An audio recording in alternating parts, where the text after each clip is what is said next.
صباح الخير، بنصبح على حضراتكم في يوم جديد، يوم كله سعادة وتفاؤل.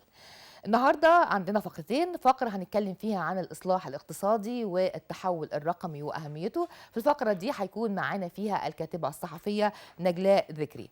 الفقرة الثانية هنتكلم عن ملتقى الأزهر للخط العربي، وهيكون معانا في هذه الفقرة فنان الخط العربي رضا الأنور، عضو مجلس نقابة الخطاطين. دلوقتي جه ميعادنا مع فقرة الأخبار الخفيفة والسريعة اليوم السبت الموافق 26 فبراير 2022. أخبار مصر: جولة تفقدية للرئيس السيسي بمشروعات القاهرة الكبرى، يتابع أعمال إنشاء محور حسب الله الكفراوي والمازا بارك لتطوير منطقة الموقف السابق للنقل الجماعي وتحويلها لمقصد ترفيهي، ويناقش العاملين والمسؤولين بمواقع العمل. أما عن الأهرام: القيادة العامة للقوات المسلحة تهنئ الرئيس السيسي بمناسبة ذكرى الإسراء والمعراج. كل سنة وكل العالم العربي والإسلامي بخير وسلامة وأمان دايما يا رب. أخبار مصر: الحكومة تنفي وجود أزمة سيولة تضرب القطاع المصرفي المصري. اليوم السابع: رسميا إعلان القواعد المنظمة لإنشاء محطات شحن السيارات الكهربائية مرفق الكهرباء، إصدار الموافقة على ترخيص خلال 30 يوما من الطلب، إلزام المرخص لهم بإنشاء 250 محطة خلال 5 سنوات، خدمة عملاء على مدار 24 ساعة. أما عن الشروق: النقل: تصنيع 320 عربة مترو للخطين الثاني والثالث محليا بشراكة كورية. أما عن الوطن: الصحة: فحص 215 ألف مواطن ضمن الرعاية الصحية لكبار السن في 4 أشهر. أما عن المصري اليوم: وزيرة التضامن: نسعى لإقامة 20 معرضا لديارنا بالمحافظات خلال 2022. وأخبار مصر: القوى العاملة صرف 2.2 مليون جنيه للعمالة غير المنتظمة بالإسكندرية. اليوم السابع: 22 ألف جنيه راتب، بدء قبول طلبات راغبي العمل من الممرضات بإحدى دول الخليج يوم الأحد. أما عن الوطن: انطلاق معرض زهور الربيع اليوم السبت بحديقة الأورمان. تنطلق اليوم فعاليات معرض زهور الربيع 2022 بحديقة الأورمان، والذي يستمر لمدة 45 يوما، وذلك لتحقيق أقصى استفادة للمواطنين، حيث يشهد فعالية الافتتاح اللواء أحمد راشد محافظ الجيزة. أما عن الوفد: أسعار الذهب أمس تتراجع 8 جنيهات، وعيار 21 يسجل 827 جنيه للجرام. وأخيرا الأرصاد: انخفاض بالحرارة وشبورة كثيفة على الطرق والصغرى بالقاهرة 10 درجات.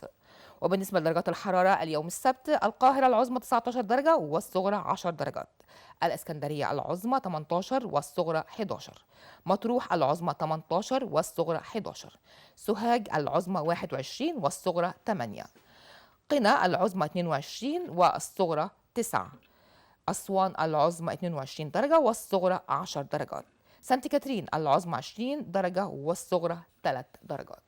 ودلوقتي خلصت أهم الأخبار الخفيفة والسريعة اليوم السبت 26 فبراير 2022. ودلوقتي نروح لفقرة مهمة عن الإصلاح الاقتصادي والتحول الرقمي، لكن بعد الفاصل.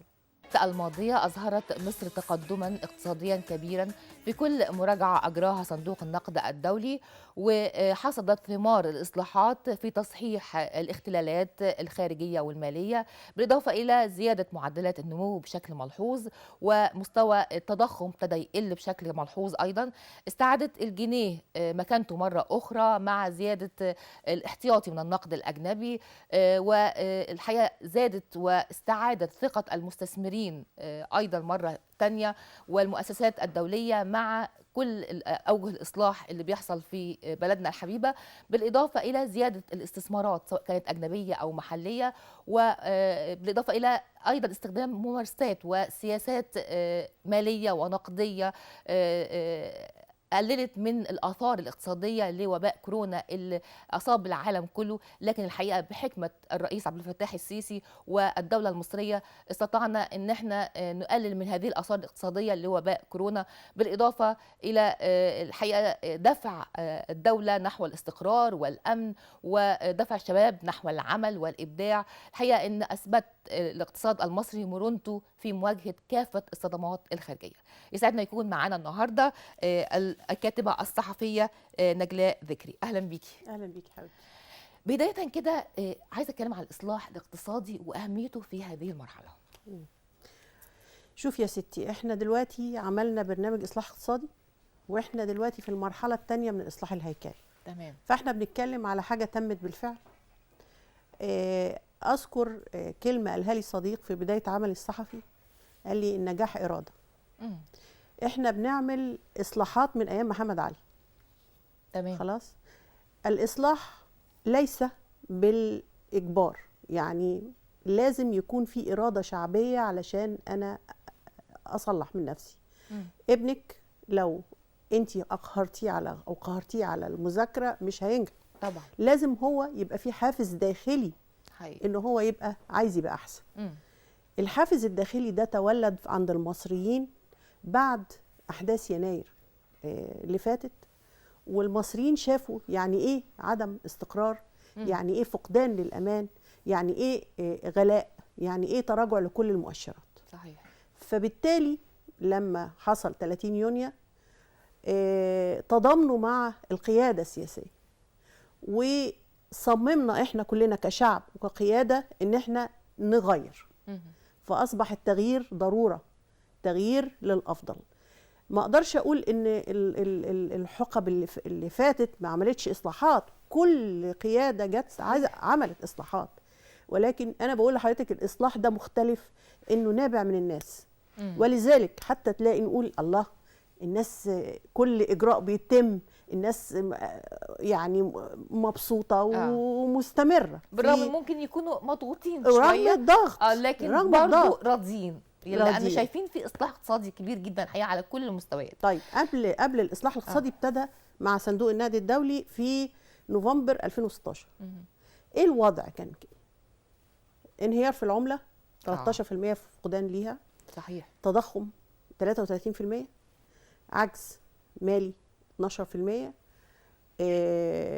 بطالة 13%، معدلات نمو أقل من 3%. ففي الوقت ده أنا أنا كتبت مقال وتشككت من إننا نروح للصندوق. خفت إن إحنا نفشل، لأن كل المؤشرات بتقول إن إحنا في وضع مش ما يسمحش لينا إن إحنا نعمل هذه الخطوة الجريئة، وخصوصا إن الصندوق متطلباته كانت إصلاح مالي وإصلاح هيكلي. بمعنى إن الصندوق مثلا إحنا إيه مكونات برنامج الإصلاح؟ نمرة 1 تخفيض العملة، أو يعني تعويم الجنيه زي ما بيقولوا. صحيح. هل الهدف بس إن أنا أقضي على السوق السوداء؟ ده حاجة هامشية. لكن الهدف أعمق بكتير، إن أنا أزود تنافسية الصادرات المصرية، سواء كانت صادرات سلعية أو سياحة. نمرة 2 إن أنا أدي الوزن الحقيقي للعملة. العملة دي قوتها بتعكس قدراتك وشغلي وشغل غيري وشغل المجتمع ده كله. نمرة 3 إن أنا أبتدي أكون تاني الاحتياطي النقدي كان قبل يناير 37 مليار، نزل ل 17 مليار. بعد الإصلاحات الاقتصادية مع الصندوق اللي تم بقى، يعني طبعا الصندوق برضو طلب تخفيض عجز الموازنة، طلب تخفيض التضخم، طلب زيادة يعني رقعة الحماية الاجتماعية في مصر. اللي تم حاجات كتيرة جدا. مؤشرات، أول مؤشر ارتفاع الاحتياطي النقد الأجنبي، وصلنا 2017 كان يعني أو 2018 وصل ل 43 مليار. جت جائحة كورونا احنا 40.5 دلوقتي مليار، وده بيكفي واردات 7 شهور بالظبط. واحنا غير يعني العالم كله اللي واجهه، حتى الدول العظمى الحقيقه يعني اثرت فيها وباء كورونا بشكل الحمد لله احنا ما اثرش فينا بهذه المستوى اللي اثر فيه. بالظبط. معدلات النمو احنا كنا اقل من 3%. النهارده البنك الدولي بيقول لنا انتوا هتعملوا السنه دي 5.5%، ومرشحه انها تزيد عن 5.5، تبقى 5.6، 5.7 في السنه الماليه اللي قادمه 22 23. البطاله كانت 12% بقت 6%. عملنا مليون فرصه عمل في الفتره اللي فاتت دي.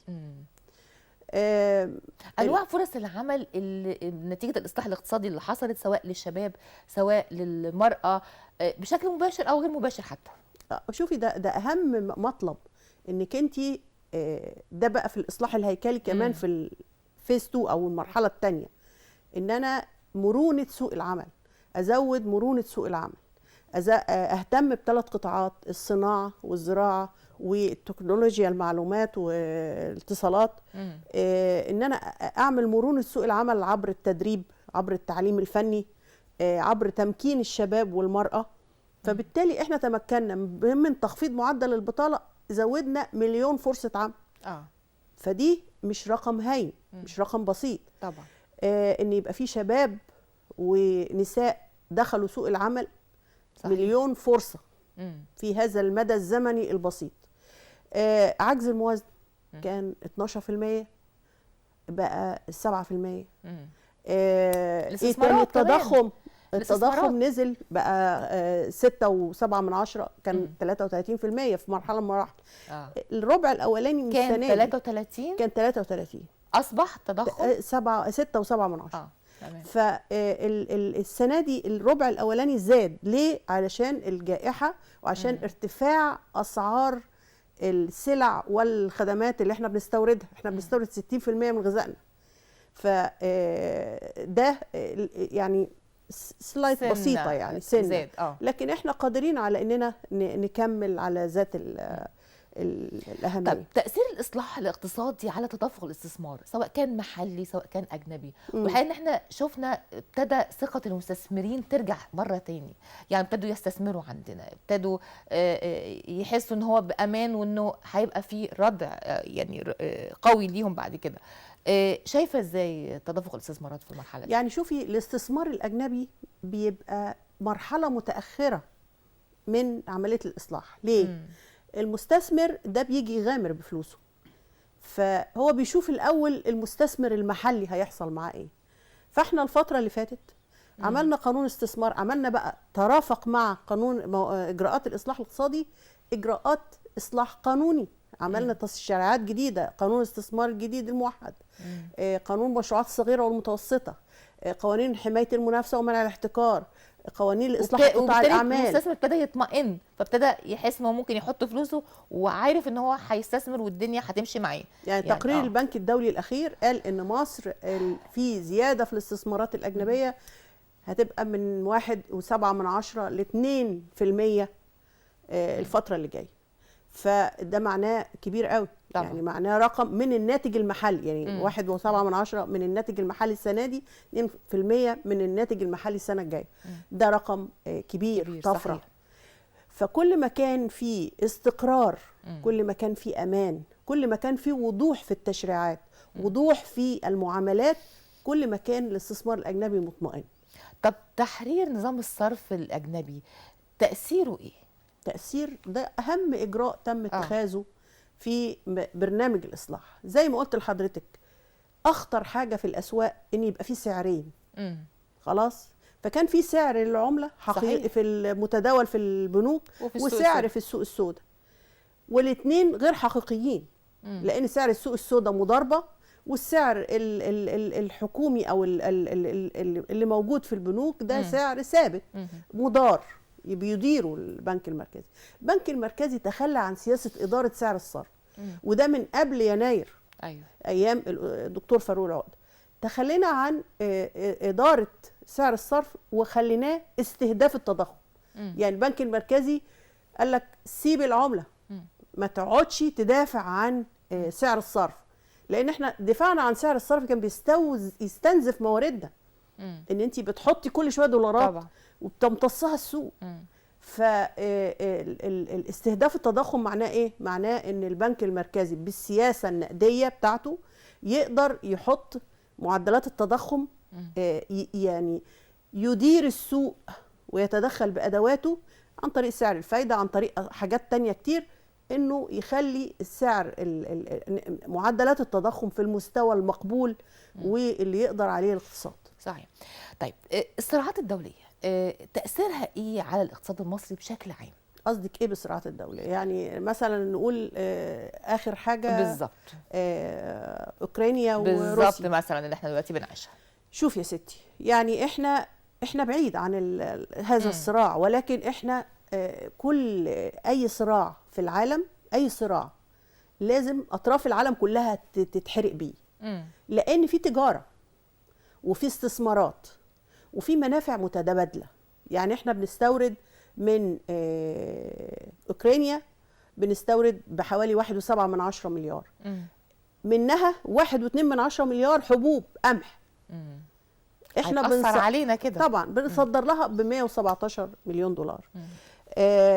بنستورد من روسيا ب 2.3 مليار، وبنصدر لها ب 400 مليار.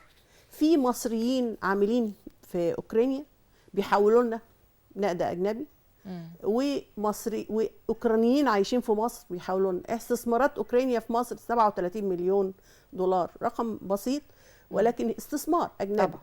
استثمارات روسيا طبعا كانت الفترة اللي فاتت ما كانش في استثمارات روسية كتيرة، في 25 مليون دولار. ولكن يعني تأثير هذا ان احنا اوكرانيا اكبر مصدر للحبوب في العالم، فبالتالي اسعار القمح هترتفع. وحتى شفنا على الوجه الاخر مثلا اسعار الذهب ارتفعت. اسعار الذهب ليه ارتفعت؟ اي ازمه بيبقى الذهب ملاذ للقيمه. الناس بتلجأ ان هي تحط استثماراتها في الذهب، لانه مهما كان ما بيفقدش هذه القيمه بتاعته. يعني ده الملاذ الامن لوقت الازمات. فاذا اي ازمه دوليه بتؤثر. فاحنا نتمنى ان يبقى في دايما استقرار وسلام. صحيح. لكل الاصدقاء دول العالم كلها، لان احنا دوله وسطيه طبعا، ولينا علاقات صحيح. جميله بالجميع. الحقيقه ان في استهداف من الدوله نحو التحول الرقمي طبعا. اهميه وجود التحول الرقمي اقتصاديا، يعني في كل مناحي الاقتصاد عندنا، ممكن ياثر علينا ازاي؟ طيب انت تقدري تتعاملي مع حد ما انت شايفاه؟ لا طبعا. فالتحول الرقمي ده معناها ان احنا نشوف بعض. الضرائب تشوف العملاء بتوعها، والمستثمرين، البنوك تشوف العملاء بتوعها، والعملاء يشوفوا البنوك بتوعها. يعني التحول الرقمي معناه ان احنا نشوف بعض. ففرص الفساد تنعدم او تقل بدرجه كبيره جدا. بفصل مقدم الخدمه عن متلقي الخدمه، يبقى فرص الفساد برضو بتقل جدا. في شفافيه في المعاملات الحكوميه، الماليه تبقى مرتبطه، شايفه الزراعه بتعمل ايه، شايفه الصناعه بتعمل ايه، وشايفه بقيه المجتمع، وهو المجتمع نفسه شايفها. المجتمع الضريبي شايف بعضه. هنشوف حتى احنا محتاجين نزود في ايه، يعني عايزين نبقى عندنا اكتر في ايه، ننمي اكتر في اي اجزاء من النواحي الاقتصاديه مثلا. فده هيبقى مهم لينا كمان طبعا. احنا يعني دلوقتي طبعا عندنا في الجهاز المصرفي سياسه الشمول المالي، وده احد مكونات الاصلاح الهيكلي، المرحله الثانيه من الاصلاح الهيكلي. الشمول المالي معناه اننا كلنا نبقى متصلين بالبنوك. يعني مثلا بعد ما ابتدى البنك المركزي يدعم سياسه الشمول المالي، كان عدد المتعاملين مع البنوك لا يزيد عن 14% سنه 2017. وصل النهارده ل 52% من حجم السكان. فاذا يعني نص. حتى لو قلنا ان في مثلا الواحد له اكتر من حساب، لكن نسبه كبيره جدا. كان زمان 10%، وكنا بنشتكي قوي من ان الناس مش متصله بالبنوك. يعني ايه الناس تتصل بالبنوك؟ يعني مستثمر صغير يقدر يقترض، يقدر يحصل على تمويل، يقدر يعمل مشروع. الناس تحط فلوسها في البنوك فيبقى زياده في المدخرات اللي انا بستخدمها بعد كده في الاستثمار. طبعا العجله بتدور، راس المال ده بيتقلب. بقى اللي بنقول عليه مرونة الاقتصاد. مرونه الاقتصاد. طب إلى أي مدى بقى الإصلاح الاقتصادي عمل مرونة في الاقتصاد؟ عمل مرونه كتيره. احنا يعني احنا شايفين طبعا الطفره اللي حاصله دلوقتي، حجم العمران الكبير ده، الاستثمارات. يعني انا بقول لك حجم الاقتصاد زاد من السنه دي حجمه توتال 6.7 تريليون جنيه، مرشح انه يبقوا 7 تريليون السنه الجايه.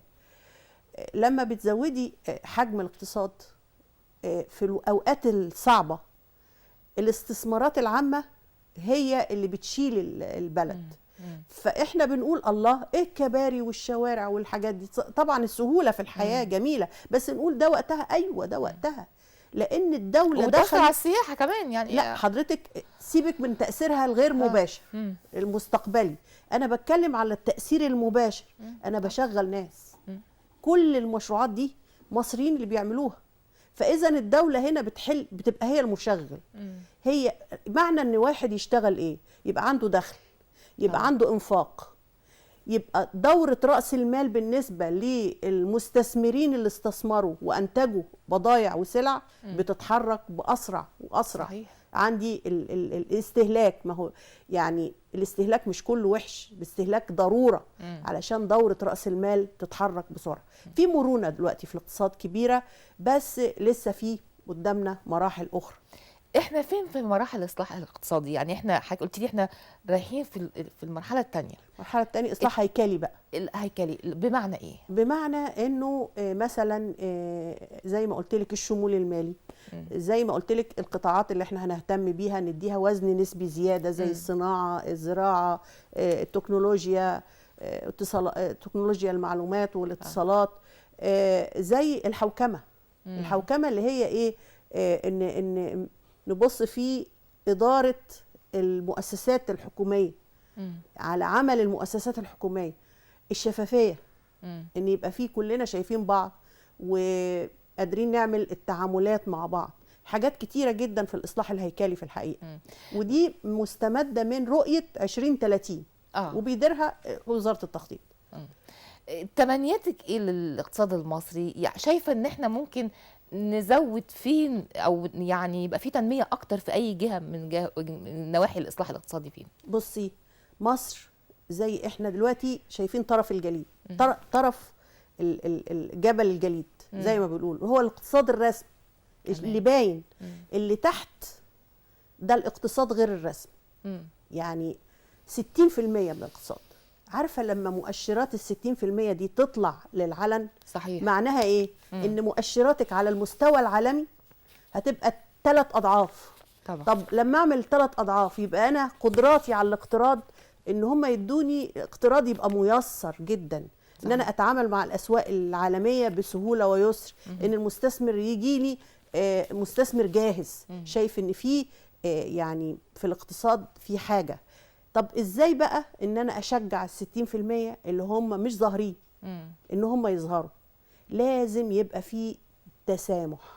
بمعنى ان مثلا مصلحة الضرائب تحط حوافز، ما تحطش قيود. انا دلوقتي بقول المشروعات الصغيرة والمتوسطة بلاش اكبلها. يعني هو طبعا دلوقتي هو هي اساسا صغيره فمحتاجه دعم اكتر، بيقفز بيه ان هنقف معاهم. بيقفز اللي هي الرقمنه. صحيح. لكن لازم تشوف عبء الرقمنه ده على المشروعات الصغيره. صحيح. يعني عشان اعمل مثلا فاتوره الكترونيه ادفع 5000 جنيه كل 3 شهور لمصلحه الضرايب، ممكن يكون هو ما عندوش ارباح. انا عايزه اشجع الناس دي، عايزه اشجع المشروعات الصغيره والمتوسطه.